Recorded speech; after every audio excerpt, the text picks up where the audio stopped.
Saludos profesora, saludos compañeros. En este momento me dispongo a realizar la exposición acerca de la teoría neurolingüística, que en este caso es el PELN. La neurolingüística estudia los mecanismos fisiológicos por los cuales el cerebro procesa la información relacionada con el lenguaje y evalúa las teorías lingüísticas y psicolingüísticas usando la fasiología, la imagen cerebral, la electrofisiología y los modelos computacionales.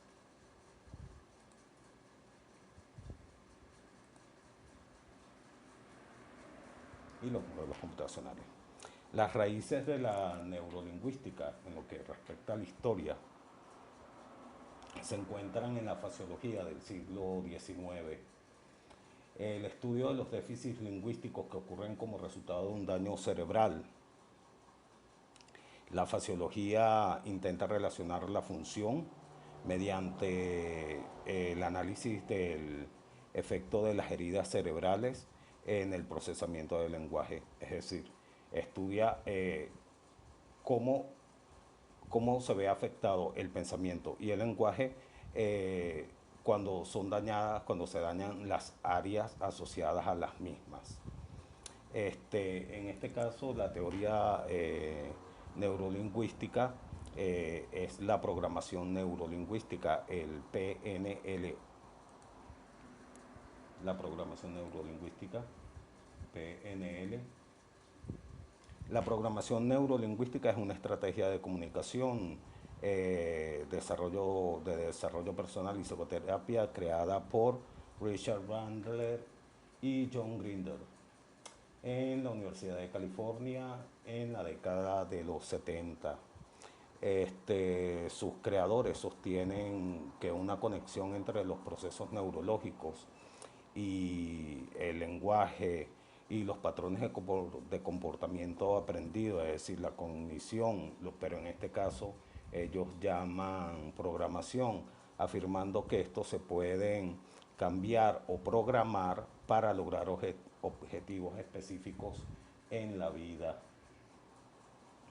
Este, este modelo, también llamado este, visual, auditivo, kinestésico, o BAC, toma en cuenta el criterio neurolingüístico que considera que la vía de ingreso de la información es el sistema de representación, o bien sea visual, auditivo o kinestésico, y que resulta fundamental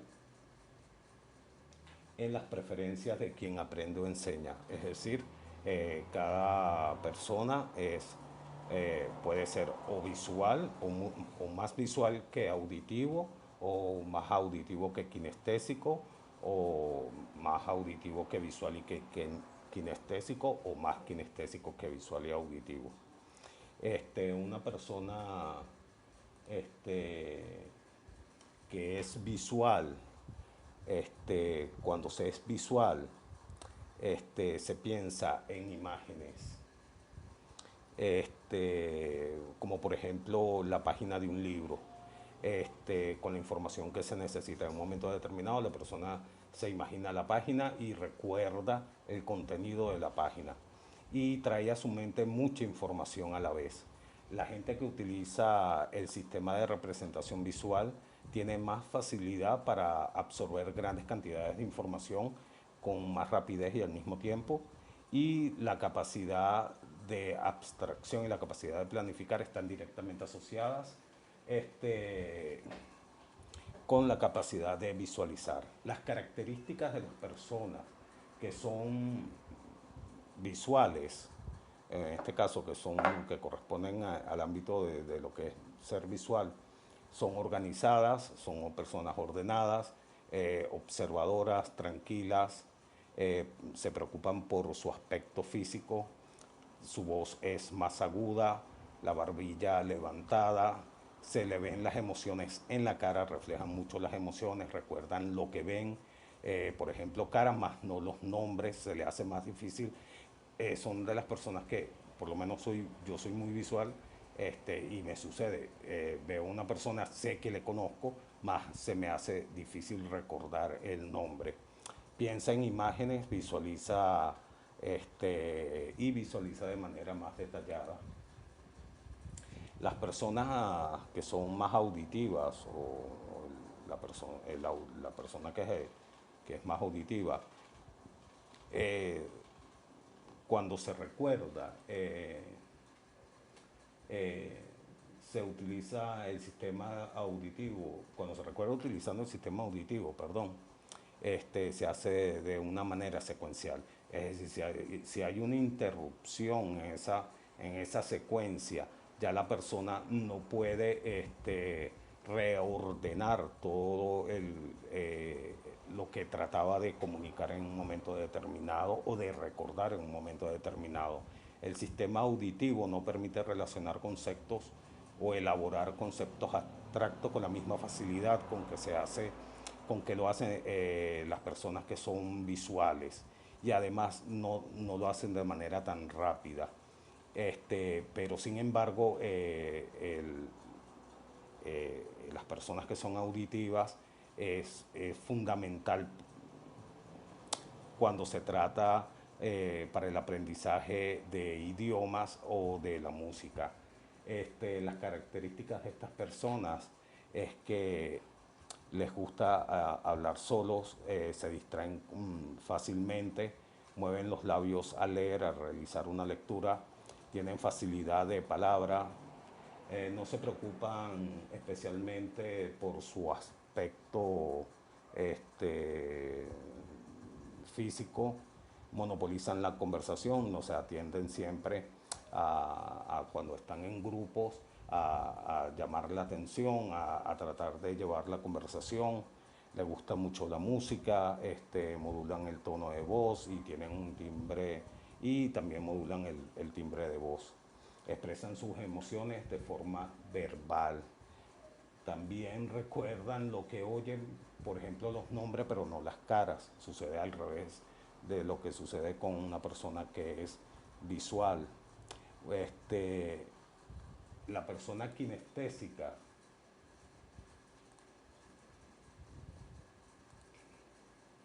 la persona kinestésica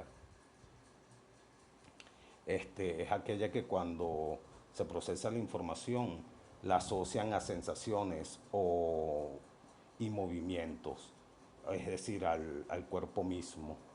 Y se están utilizando y se está utilizando el sistema de representación kinestésico en ese momento, es decir, cuando la información está asociada a no tanto a lo que vieron o escucharon, sino a lo que sucedía o cómo sucedía en su entorno. Se utiliza este sistema naturalmente cuando se aprende un deporte, o sea, los deportistas son más kinestésicos en este caso, pero también en muchas otras actividades. Aprender utilizando el sistema kinestésico es muy lento, es decir, es un proceso muy lento, repetitivo, lleva mucho trabajo, que los otros dos anteriores, es decir, que el visual y el auditivo.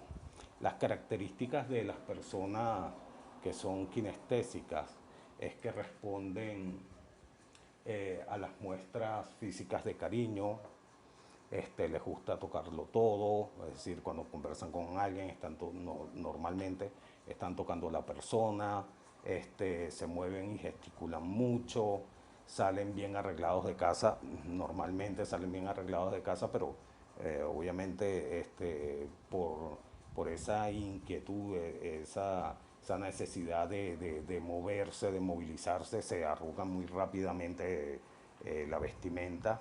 El tono de voz es mucho más bajo, pero hablan alto, con la barbilla hacia abajo. Son características que han sido definidas, ¿no?, por los autores del PNL, para determinar ciertos rasgos, ciertas características de cada uno eh, de las personas que están asociadas a las características de bien sea visual, auditiva o kinestésica. Los dos principios, los dos principales usos terapéuticos del PNL son como un complemento para terapeutas que ejercen en otras disciplinas terapéuticas y como terapia específica llamada psicoterapia neurolingüística, que es reconocida por el Consejo Británico de Psicoterapia. Sin embargo, hay varias críticas. Estos son los dos principios fundamentales en los cuales se trabaja con PLN. Pero también hay varias críticas. La PLN ha sido criticada junto con otras teorías y prácticas caracterizadas como cuestionables o pseudocientíficas o prácticas desacreditadas en terapia. Algunas fuentes dentro de la terapia y la psicología incluyen libros como de terapias locas, ciencias y pseudociencias en psicología clínica y cuentos acerca de la mente y el cerebro, por decir algunos títulos de libros en los cuales han sido cuestionadas el PLN. También existen artículos críticos de la PLN en la enciclopedia de las pseudociencias y en el diccionario del escéptico. La PLN también se ha utilizado como ejemplo de pseudociencia para facilitar la comprensión de la importancia del pensamiento racional y crítico en un número de materias académicas. Este es el fin de la exposición. Muchas gracias por su atención.